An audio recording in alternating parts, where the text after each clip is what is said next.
K Jayakumar Devaswom board president സ്ഥാനം ഏറ്റെടുക്കുന്നതിനോട് അദ്ദേഹത്തിന്റെ അഭ്യുതകാംക്ഷികൾക്കും സുഹൃത്തുക്കൾക്കും എതിർപ്പെന്നാണ് ഇപ്പോൾ പുറത്തുവരുന്ന റിപ്പോർട്ടുകൾ. മുഖ്യമന്ത്രി പിണറായി വിജയൻ കെ ജയകുമാറിനെ കുഴപ്പത്തിലാക്കിയിരിക്കുകയാണെന്നും സ്ഥാനം ഏറ്റെടുക്കരുത് എന്നുമാണ് അദ്ദേഹത്തിന്റെ അടുപ്പക്കാർ ആവശ്യപ്പെടുന്നത് അത്രേ. എന്നാൽ ജയകുമാറിന് പുതിയ സ്ഥാനലബ്ധിയിൽ സന്തോഷം മാത്രമാണുള്ളത്. ശബരിമലയിൽ നടന്ന സ്വർണ്ണക്കൊള്ള ഒറ്റയടിക്ക് ഇല്ലാതാക്കാൻ ജയകുമാറിന്റെ നിയമനം വഴി പിണറായിക്ക് സാധിച്ചു.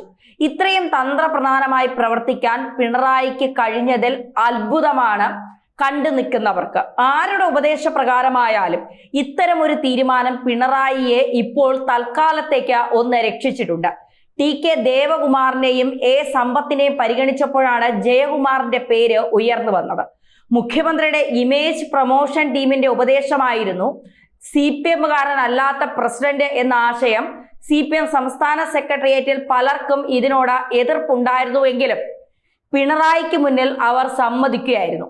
പാർട്ടിയിൽ എതിർ ശബ്ദങ്ങൾ ഉണ്ടെങ്കിലും ആരും അതിനോട് വിയോജിച്ചില്ല. CPM ആണ് കഴിഞ്ഞ 10 വർഷമായി ബോർഡ് ഭരിക്കുന്നത്.